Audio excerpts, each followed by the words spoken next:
unique experience for me. Thank you for having me back. Delighted and honored to be here with you all. Just sitting there through the meditation and the visual spectacle and feast is just thinking what a treat and honor it is for me to be able to experience this. Thank you. Very grateful to be here again, and also for a change in January and not May. So it's a little cooler in here, which I appreciate. We don't have to have the fans on, so that's great. Anyway, it's very nice to meet you all. I hope I know what I'm going to talk about tonight, which is addiction and recovery from it. And over the next 3 days, 4 lectures, talks, and workshops, I'll be talking a lot about different aspects, elements, dimensions of addiction, treatment, remission, recovery, kind of all things to do really with addiction and recovery from it. I thought what I would do this evening as a first pass would be to do kind of an overview of some of the material that I'll cover in 2 workshops and 1 further satsang tomorrow night. I thought I would do that just so for those of you coming to the workshops, the lunchtime workshops tomorrow and on Wednesday, you might pick up on some things that you want to discuss in more detail. I'm very happy to do so. So I thought I would highlight some of the kind of a 30,000-foot overview tonight. First of all, I think in and of itself, I hope that tonight's satsang talk will be useful in and of itself. But as I mentioned, there may be elements and threads that you will pick up on and say, oh, you know, I hadn't thought about that before. Maybe we can talk more about that in the workshop. And again, that's the purpose of this broad overview that I'm going to give you tonight. So thank you again for having me. I really appreciate it. So next slide. Thanks, Vishnu. Hope you don't think I'm bossing you around by saying next slide, but thank you. So some common questions to do with addiction, and you may have asked these or heard other people ask them.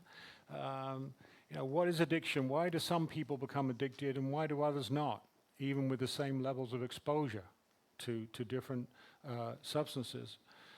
Is addiction a disease, a disorder, an illness? Is it a choice? Is it a crime?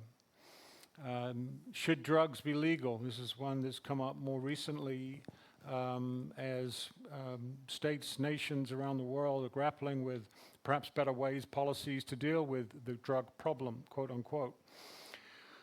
Does AA work, Alcoholics Anonymous? Should everyone go to rehab, quote unquote? What is rehab? And should everyone go there? Is that the way to the path to recovery? Is it a waste of money, given how expensive some of these rehabs can be? Do so-called harm reduction strategies assist people in remission? Do they move people towards recovery, or do they enable addiction? Things like needle exchanges, or providing people with the drug to which they're addicted to reduce the harms that come with the consequences of it being illegal. So does this enable continued use, or does it help move people in a direction of health ultimately and well-being? Are medications for addiction like methadone and buprenorphine, Suboxone, you may have heard of that. It's been kind of a major player in the current opioid crisis in the United States and in other countries.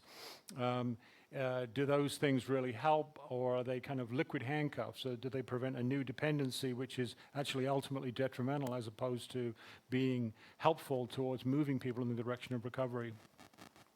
What treatments are there out there and which work best? Is complete cessation of use the only way to go, or can certain people cut down and be able to improve functioning and well-being without complete abstinence? Can people, therefore, with addiction be taught to control and reduce their use without necessarily stopping completely? These are questions that people often ask. Is addiction, is it a good prognosis disorder or a bad prognosis? Do people actually ever recover from this disorder or not? Is marijuana, cannabis, is it a medicine or is it a menace? Is it addictive? This is a new question, a new set of questions that's come up around the medicalization and now legalization in certain states, provinces, and nation states around the world. Do people, as I mentioned, do people really recover? And people who are stopping one substance, should they be required to stop others? For example, a big one in the treatment field is stopping smoking cigarettes.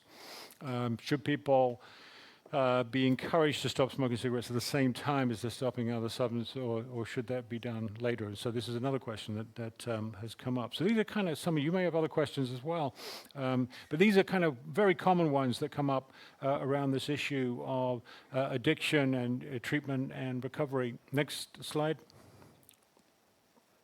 please. I'll say please. That seems to work.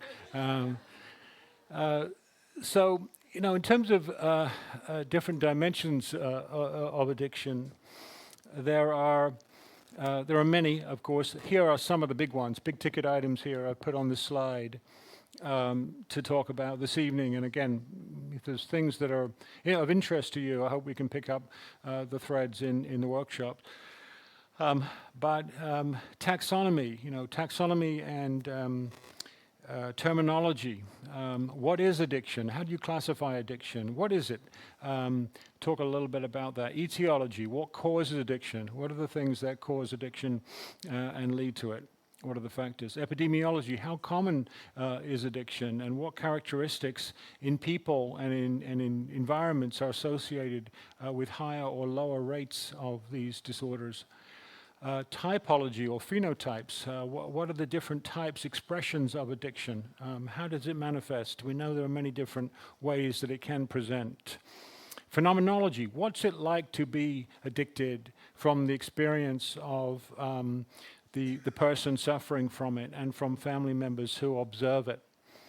What about the neurobiology? Courtesy of new neuroimaging technology, for example, we've been able to look inside the living brain, an addicted living brain, as opposed to prior to these neuroimaging technology only through autopsy. So what do we know about the activities in the brain that happen with addiction and the changes that go on that are responsible for what we see as addiction? Diagnosis and course, what are the boundaries and how does it develop? And then treatment, what things seem to help, and what are the processes and mechanisms and mobilizers of behavior change when it comes to helping people into remission and recovery. And then the last thing you can't see down there because it's a secret. I won't tell you that until Friday. I don't even know what it is. No, I think it's about resolution, remission, and recovery, and that's a big topic in and of itself. I will talk more about that in more detail tomorrow night. Next slide, please, Vishnu. That responsiveness, politeness does, right? So taxonomy, this notion of what is what is addiction and why is it important? Next slide. So, and I'm using this term addiction fairly casually on purpose. That's the way we tend to talk about it in the field I work in. We tend to talk about the addiction field, and I work in the addiction field. And I'm an addiction psychologist, and I have a professorship in addiction psychiatry, and we talk about addiction medicine. But there are technical meanings to these words, and there are also kind of loose meanings, and I'm using this in a more of a loose meaning to talk about a whole spectrum of substance involvement and substance impairment, and also behavioral addictions, things like gambling disorder, which we classify also as an addiction, when it doesn't involve a psychoactive substance, but rather engagement with an activity which produces this same type of observational, the type of impairment that we see in substance addictions.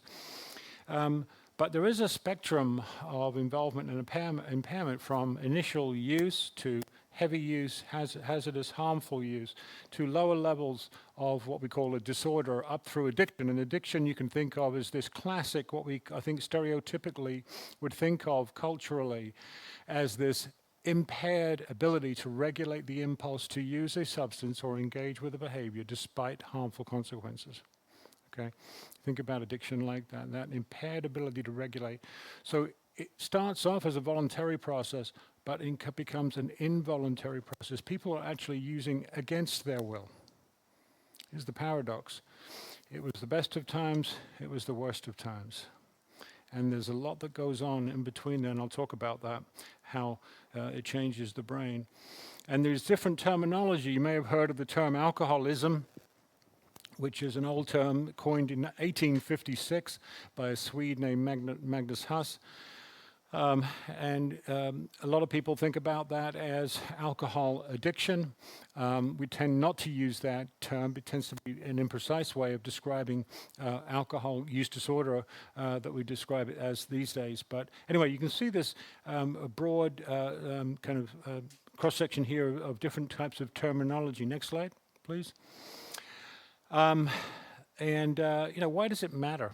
Well, it matters, of course, because you want to kind of classify things and define them and think about how best we can reach consensus as a field or as a society on ways to speak the same language and to treat the problem or address the problem. And again, is it a choice? People talk about addiction as a disorder of choice. Certainly, as I just mentioned, it kind of moves from initial choice. People make a choice initially to engage with alcohol or tobacco or opioids or gambling. But for some people, and not everybody, who are exposed, some people run into huge problems and actually can end their life roughly, on average, people who become addicted, roughly 30 years earlier than Mother Nature intended. So it's a serious business. Starts off as a choice. How should we describe it? As an illness, as a disorder, as a disease, as a chronic disease, as a chronically relapsing brain disease? These are the different ways that people have described it across different health systems and individuals.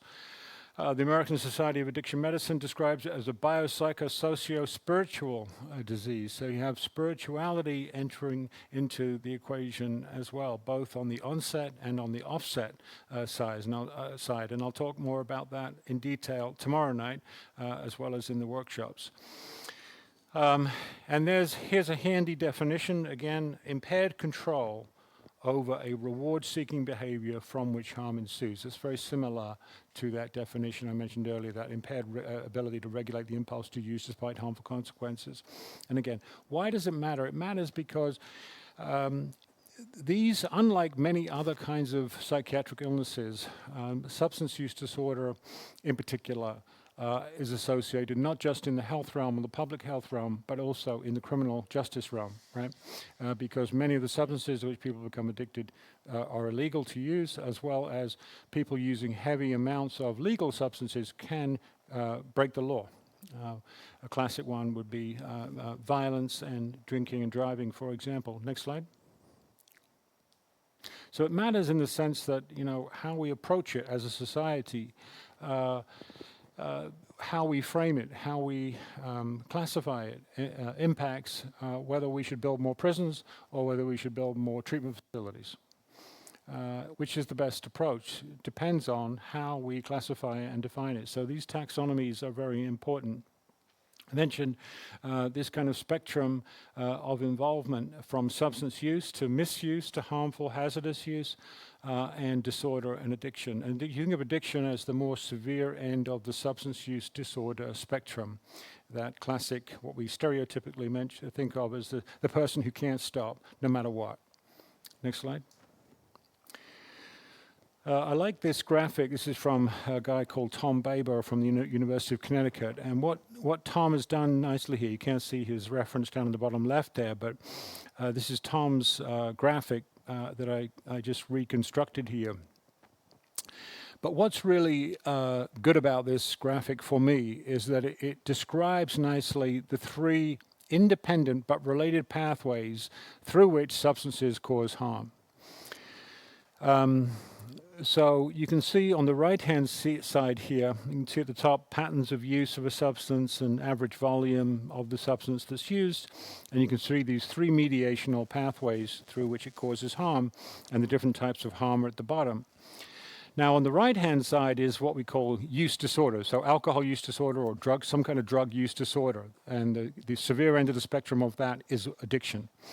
And this is what we classically, stereotypically, I think of. When we think of addiction, we think of this particular pathway that causes harm. The person who can't stop no matter what. You may have known somebody, you may have someone in your family or a friend who has exhibited this kind of pattern of behavior. They can't seem to stop no matter what happens. And this causes all kinds of problems. It causes health problems, as you can see, chronic disease, as well as acute injuries and accidents, as well as chronic social problems, of course. And this can deteriorate people's social networks, leave them very isolated, because it's not usually a nice place to be around someone who's constantly preoccupied and occupied as a full-time job using a drug. And this is what happens in the end with addiction, of course. But you can see these other two pathways too, intoxication and toxicity on the left. And this is something we don't often think about, is that you don't have to be addicted to a substance to have an accident and die. You can just become intoxicated on one occasion, fall down the stairs and break your neck, crash your car, get into a fight. Many people die in these ways without ever becoming addicted, but they will suffer the consequences of acute intoxication. On the left-hand side are toxicity-related effects through which substances cause harm. So you can think of this as the classic one would be something like liver disease for alcohol, for example. You can incur a pathway of chronic disease, for example, cirrhosis of the liver or fatty liver. An inflamed liver through the toxic effects of drinking. What's interesting is that even people with cirrhosis, only about half of those with cirrhosis of the liver actually meet criteria for addiction. So it's not synonymous. In other words, these are three independent but related pathways. Only half actually meet criteria for addiction.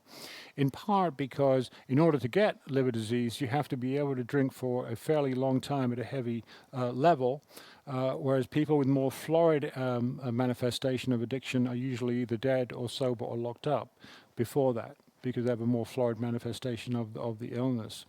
So again, it's helpful to think through these different pathways through which substances cause harm.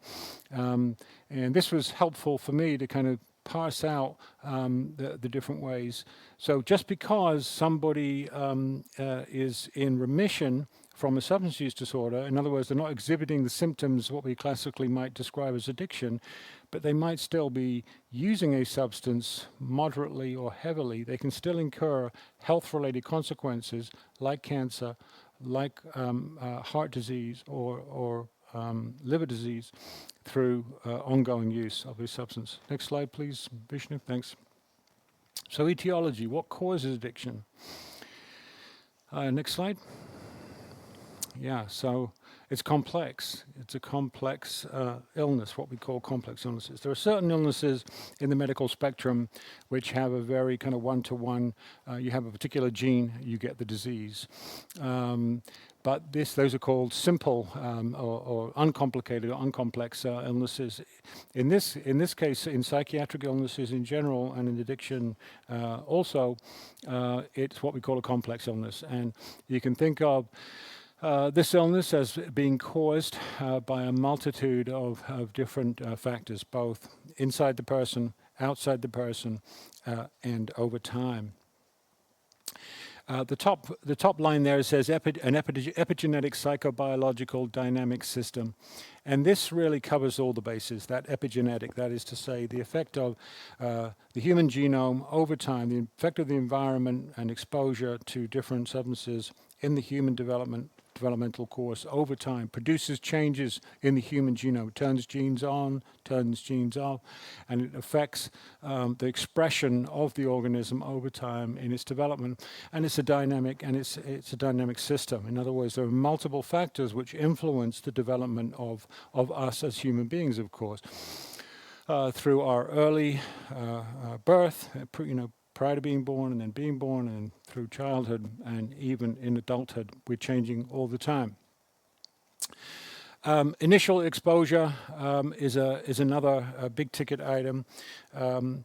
Just delaying first use, again, this has to do with epigenetics. So if you delay first use of any substance up through age 21 or 22, your chances dramatically drop of ever developing a substance use disorder.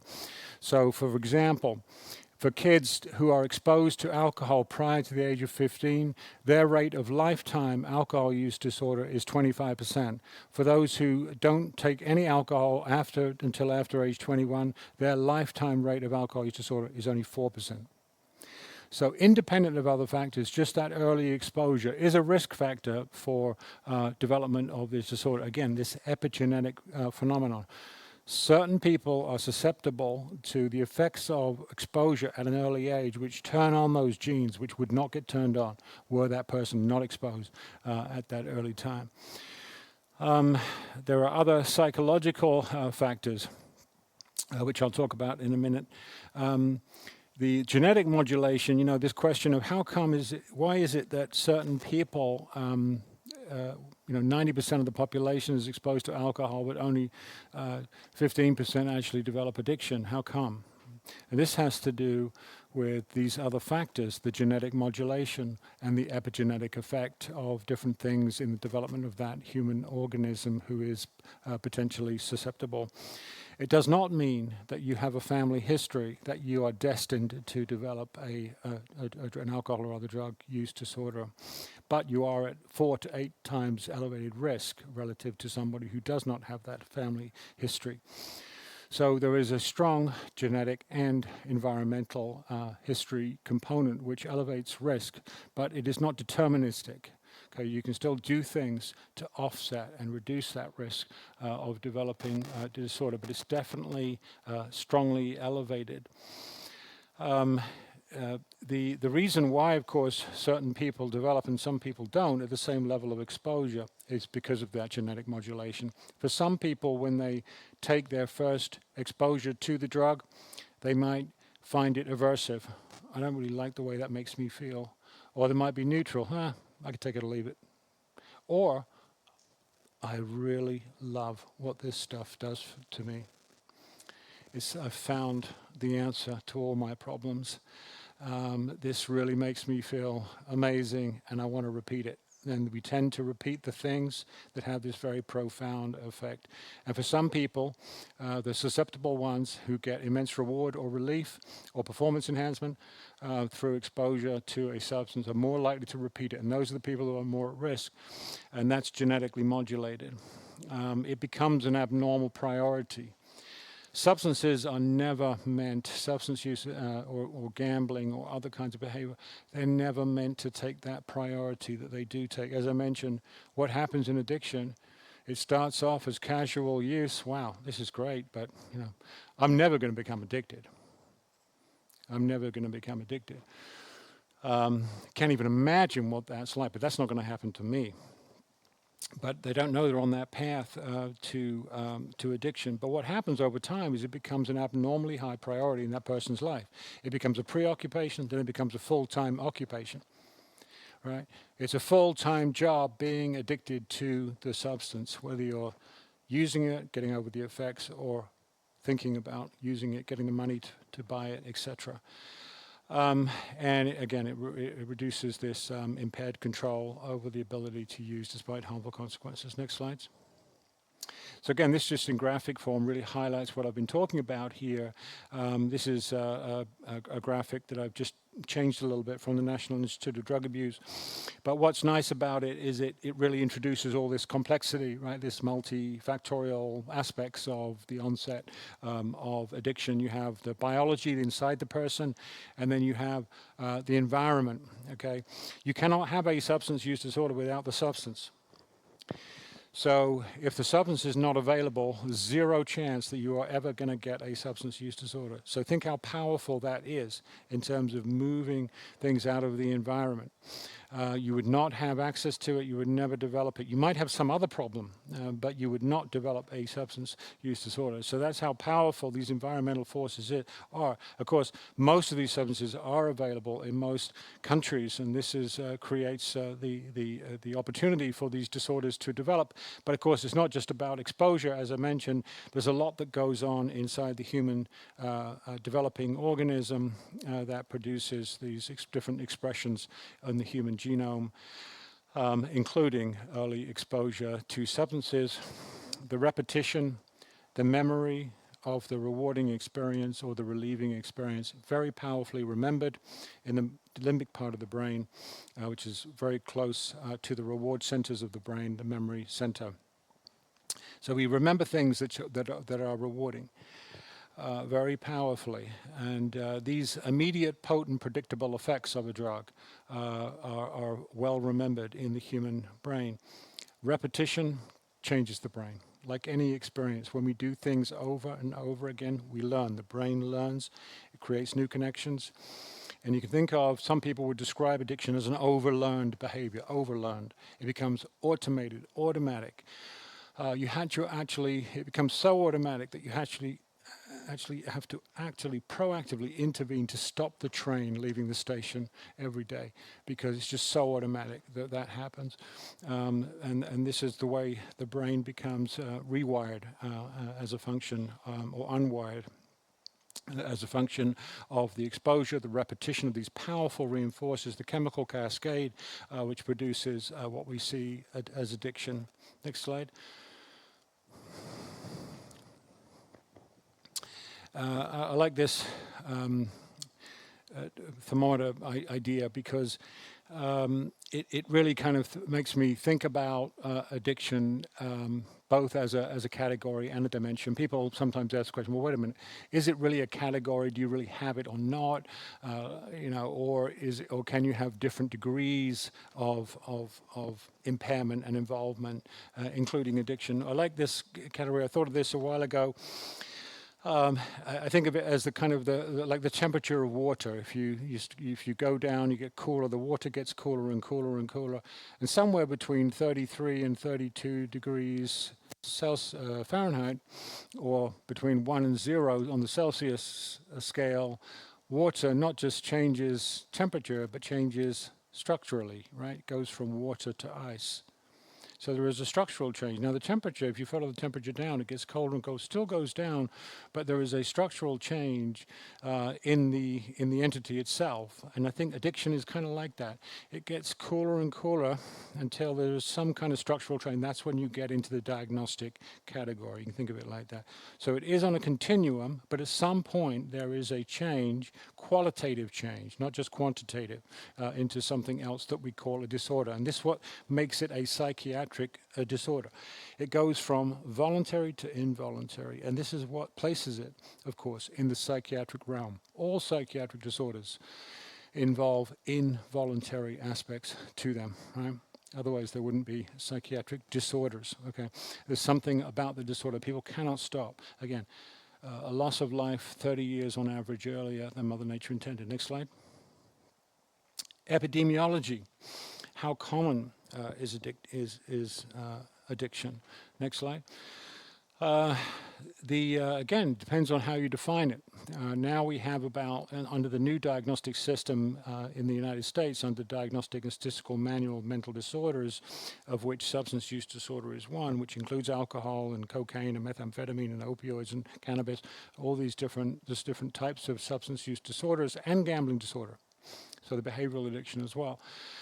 There's about 50 million, that's about 30 to 35% lifetime people will meet criteria for a substance use disorder, and about another 2 to 10. The estimates are less accurate on other kinds of behavioral addictions, but gambling is certainly pretty well defined now as a bona fide addiction disorder. About 2 to 10 million additional individuals. We know that it occurs in men more than in women. Part of that is sociocultural, just what's more permissible, acceptable among women and men. Women are more stigmatized than men. Men are perceived to be more dangerous than women. There are different expressions of the illness. There's also metabolic, biological differences between men and women. Women tend to metabolize alcohol differently, for example, that produces the same level, lower levels of exposure, more harm. So women get actually more harm by the same level of exposure than do men because of enzymic differences in metabolism. So there are differences there which help explain why there are differences in disorder rates. Also, the onset of these disorders typically begins, as I mentioned, in adolescence and late adolescence and emerging adulthood. 90% of addicted individuals started using before the age of 18, 50% before the age of 15. So this correlates with this delay of exposure. Again, part of that is both direct effects in the brain, but also indirect effects in the human genome with epigenetic effects. And as I mentioned about accessibility and availability and price. So those three factors influence the likelihood that somebody can use a substance and continue to use it. Availability, is it available? Is it accessible? How easily accessible is it? And how much does it cost? Okay, those three things will influence any commodity, but it strongly influences also these kinds of access to these substances. Next slide. So some of you I know are from the United States, but I'm sure you, for those of you who are not, have heard about the opioid crisis in the United States, which has been happening for the last 20 years. It's just recently just dropped in terms of the number of people dying every year from drug-related overdoses. But you can see here this dramatic increase, again, accessibility to potent, in the beginning it was potent, seductive prescription opioids, which people thought were non-addicting. So this was a huge error in the medical infrastructure in the United States that produced this massive glut of overprescribing of really seductive, potent opioids that people thought were actually non-addicting. They've been documented as being, but falsely documented as being non-addicting. It's a long story. We can pick it up in another time, but this was part of the initial onset of this crisis, which then was replaced by synthetic opioids, fentanyl and fentanyl deaths. A tiny little bit of opioid can depress the central nervous system and kill you. Next slide. And we just again see this slight the difference here between men and women. Men in the yellow line, and women still going up, but not as much as men. Next slide. Alcohol, again, is a perennial favorite for killing people. 180,000 deaths now every year in the United States, 3.3 million people worldwide. Alcohol is the biggest killer of men of working age. That's the #1 risk factor for death among men of working age worldwide, is alcohol. So between the ages of 15 and 59, you're more likely to die from alcohol as a man worldwide than anything else. Next slide. And these intersecting factors and complications, as I've been alluding to a little bit, again, there's broad expression of these disorders. It's influenced by sex and gender. It's influenced also by life stage. As I mentioned, you tend to get an early onset, a peak during emerging adulthood. It tends to drop off after emerging adulthood.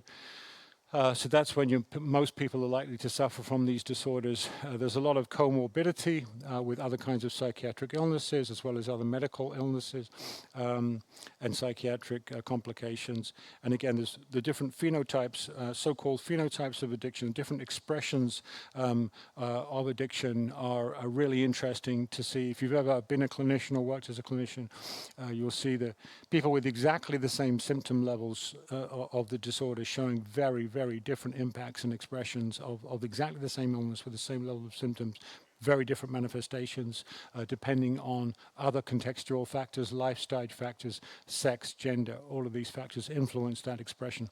Next slide. Typology, different types, phenotypes. Next slide. So what are the different types and phenotypes? Next slide. So this has been studied a lot because, as I mentioned, we have these what we call syndromes, which are clusters of symptoms, and this is how we diagnose these complex illnesses. They're called prototypic diagnoses. In other words, you have to meet a certain number of these criteria in order to get into that category. So for substance use disorder, for example, you only have to meet 2 out of 11 symptoms to get into the category of substance use disorder, and then it goes up from there to mild, moderate, and severe. But you can think, wow, anywhere from 2 to 11 symptoms, that's a lot of different severities, but there's also, even at the same level of severities, very different expressions of the illness, as I mentioned. And there's been attempts throughout history, and again, we can pick up this in discussion in the workshops, about all these different types of expression. And this has been studied by very famous people through history. William Silkworth, in the big book of Alcoholics Anonymous, describes some different clinical phenotypes. There's Elvin Jelinek. Some of you may know the Jelinek curve and the Jelinek subspecies of alcoholism, 5 different subspecies that he delineated from clinical interviews, and then there's been more data-driven phenotypes that have been done as we've developed the computer processor. We've been able to get large data sets and crunch the numbers and see if there are different, so-called big data to understand more homogeneous phenotypes, that we can develop better treatments that are more precise, that match the particular expression of the illness in those individuals. Next slide. Phenomenology. So this is the experience. So what's the experience like? By the way, if you think of any other ologies for diagnosis and course, and I ran out of ologies there. I kind of had etiology, epidemiology, phenomenology, neurobiology, but I couldn't think of one for treatmentology and recoveryology. So I'm looking for one if you can help me there. Yeah, next slide. So, why do you use? Why do you drink? Why do you gamble? Why do you do this yourself? There's a range of reasons that people will give. This kind of what we call phenomenology. What's the phenomenon like? What is the nature of this thing? Why do people use? And there are many different reasons that people will tell you why they use, or why they started using, and why they continue to use. Next slide. And there are biopsychosocial, spiritual reasons why people start to use or use a substance. Spiritually, sometimes it's to achieve a higher spiritual connection. This is what a lot of adolescents tell me why they're using marijuana, is to get closer to God. But of course, a lot of people use to escape the feelings of kind of moral self-degradation of their moral code, and then that gets perpetuated, of course, and they have guilt and remorse and shame that they then try to use or drink away. Next slide. I think what's really interesting is the parallels in the onset and offset, and this has to do with phenomenology. So the 4 main reasons why people use is to feel good, to feel better, self-medication, to do better, performance enhancement, or because other people are doing it, right? Social pressure, peer pressure, 4 main reasons. What's so interesting to me is the 4 main reasons why people stop using substances. What do you think they are? Next slide. To feel good, to feel better, to do better, because other people are not doing it. Here's the paradox. It was the best of times, it was the worst of times. The train left the station, it was the best ride I was ever on. I'm a person in recovery myself, so speaking from personal experience here as well. So it was the best thing ever, but it turned into the biggest disaster ever as well. Now what happens in between? Why was it so good and then it became so bad? It's because of these changes that go on inside the brain. Next slide. Yeah, and this has to do with the neurobiology. Next slide. Now we know, we've identified very clearly why it's so hard to stop. Why is it that people who become addicted, again, these genetic modulation, the epigenetics, the fact that some people, just like other complex illnesses, some of us are more vulnerable, we're higher risk for developing addiction. We don't even know it. We don't know, even on those initial exposures that make you feel so good or produce such great relief, You don't know that you're responding differently than someone standing, your best friend standing with you. You don't know because you can't really compare and contrast those experiences. But for some of us are protected, some of us are not. That's the genetic effect. And this is now we understand how the brain is changed by exposure in these neurocircuits of reward, memory, motivation, impulse control, and judgment. So this our decision-making body, the prefrontal area of the brain where we make all the decisions and we put the brakes on and say, no, I'm not going to do that. No, that's going to cause, I'm going to refrain from that. That gets worn down and this gets revved up. As again, the motivation, the reward pathway, this feels so good and I need to repeat it. And it's so potent, it's so immediate, it's so predictable. That immediate, potent, predictable, that trilogy, immediate, potent, predictable, unlike anything else hardly in human existence, right? Now, our social relationships and other relations, that can bring us a lot of joy, but it's not as immediate, potent, predictable as a drug. And this is what makes drugs so alluring, is that nothing gives us that immediate hit so quickly as taking whatever the drug is.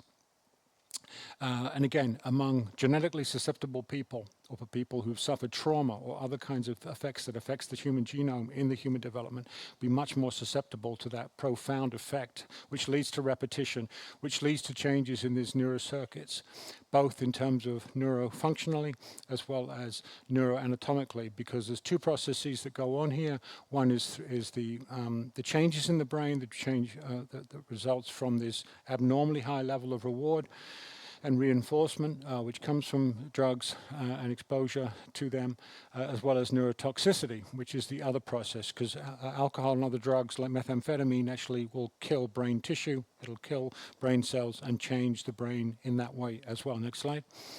And these are the two processes I've just mentioned. Neuroadaptations is just the way our brain changes as we learn. So as the brain, as I mentioned earlier, make new connections in the brain as we learn new things, those things get remembered, and the things that we repeat will get hardwired, and it becomes overlearned. And neurotoxicity is, again, the death of brain cells as a result of certain exposure to certain substances like methamphetamine, like alcohol. Next slide. Diagnosis and course. Next slide. And you can think of, these different dimensions, these are the classic dimensions involved in the addiction syndrome. Impaired control, so this is the inability to regulate the impulse to use despite harmful consequences. The physical dependence, the tolerance and the withdrawal. Social problems are a consequence, and then hazardous harmful use, which is intoxication. But you can think of it as two axes. There's the changes that go on inside the brain, and then there's everything else. So it's the changes in the brain that produce the functional impairment. Okay, so as the person they say, wow, this is great, this is the best thing that's ever happened to me, I need more of this, where can I get it? I need to use more regularly, and no, I'm not going to get addicted, that's not going to happen to me, I can't even imagine what that's like, and off they go. That actually changes the brain, and then as the brain changes, functionally and structurally over time through that repetition of these abnormally high levels of reward and reinforcement, it begins to produce the functional impairment. People start to forget things. They start to become impaired, their ability to regulate things. The abnormally high priority that addiction takes on at the expense of everything else. My social relationships go out the window. They were so important, they get compromised. My job, that's going out the window. My health, that goes out the window. All of these things, because the abnormally high priority that this substance takes begins to wipe out everything else. So all of these things, the change in the brain, in other words, produce all of these other functional impairments and reprioritization and reorganization of people's lives, which help them deteriorate, they become derailed, the train crashes. But the good news is, on the recovery side, people can get back on track and start to reverse that process and get well. Next slide. Next slide. And so I know we're about out of time here because I'm supposed to finish now, right? 9:30? Is that right?